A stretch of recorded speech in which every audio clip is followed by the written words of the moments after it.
Lavrov ha desatado la furia rusa como nunca antes jamás conocida.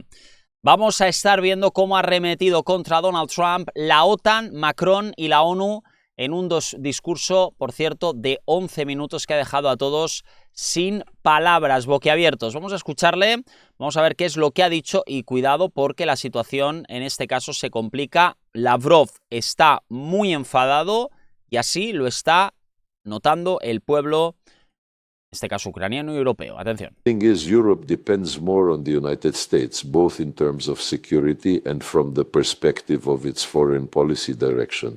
In this particular situation, of course, and first and foremost, it's Europe's policy regarding Ukraine. Now, no one is listening to it because Europe and the European elites have put everything at stake. Their conviction that they will be able, with the hands of the Nazi and the bodies of the Nazi regime in Kiev, to inflict a strategic defeat on Russia. This is, of course, an astonishing story. But I repeat, there is no proof Russia intends to attack France. If they are counting on the fact that they will announce, well, we are now prepared to sit down at the negotiating table with Russia, are we simply going to rush over there? Bueno, lo de atacar Francia a veces se ha convertido en un poco una comedia, ¿no? Lavrov dice, pero ¿por qué dicen que queremos atacar a Francia? No tiene ni pies ni cabeza. Pero claro, ahí lo pregunta, dice, ¿por qué dicen, qué chorrada más grande que vamos a atacar Francia? Claro, al final te acabas riendo, ¿no? Lavrov no entiende esa misiva europeísta. No. Macron, he already said somewhere that he's going to go and participate in BRICS. No one invited him there.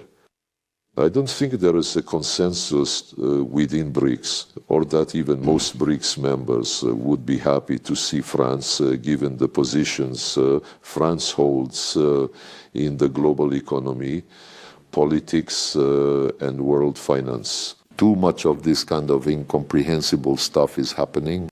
One moment, Zelensky states in Istanbul that he is prepared to discuss this plan, to agree upon some acceptable formulations, but then his representatives declare, including those at international organizations in New York.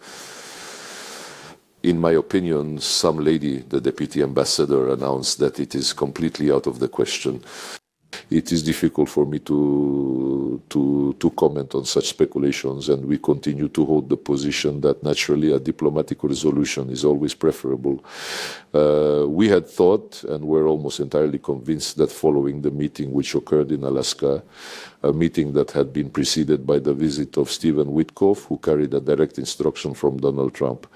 Witkoff brought to the meeting with Putin specific parameters for a comprehensive settlement, which fully took into account our core fundamental approaches and, most importantly, were based on the understanding that it is absolutely necessary to concentrate on addressing the root causes of this ongoing conflict.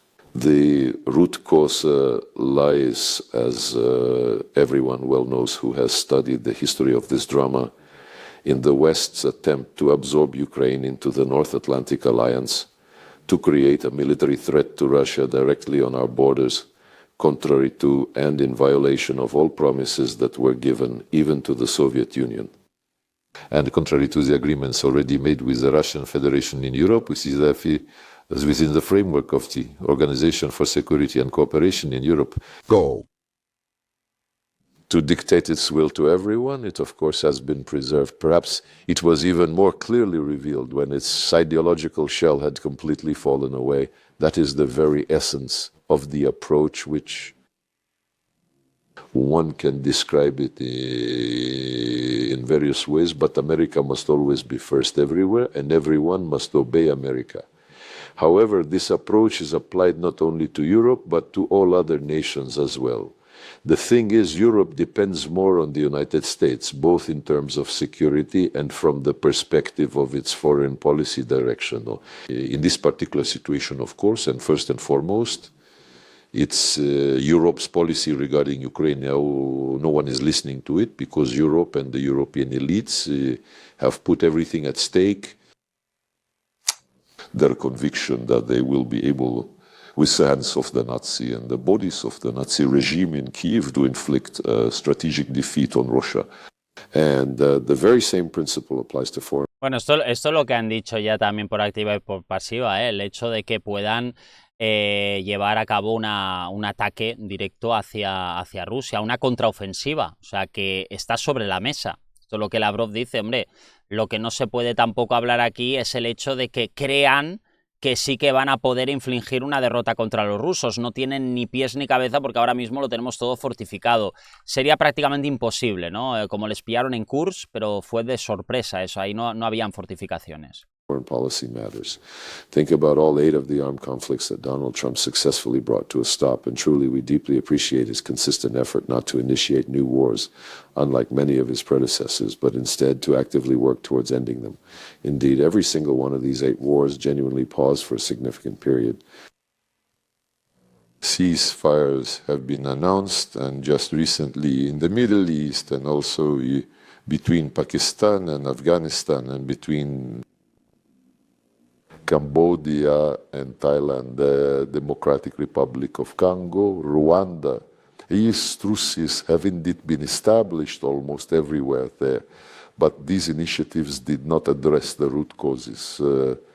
And now, once again, we are witnessing the emergence of issues along the Cambodian-Thai border region, as well as between the nations of Pakistan and Afghanistan.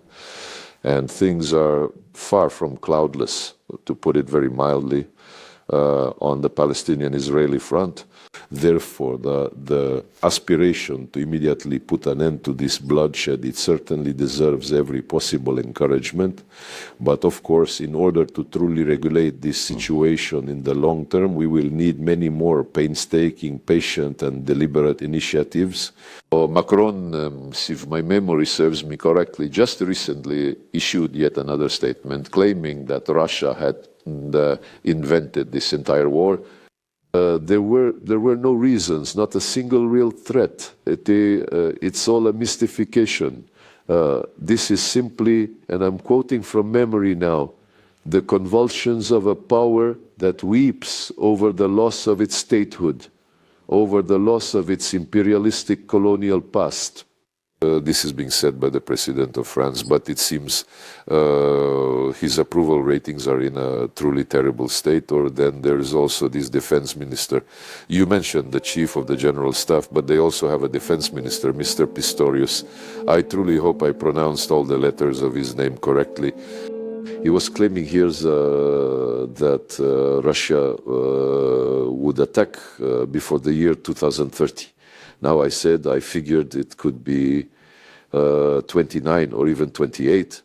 What are they preparing their people for the inevitable?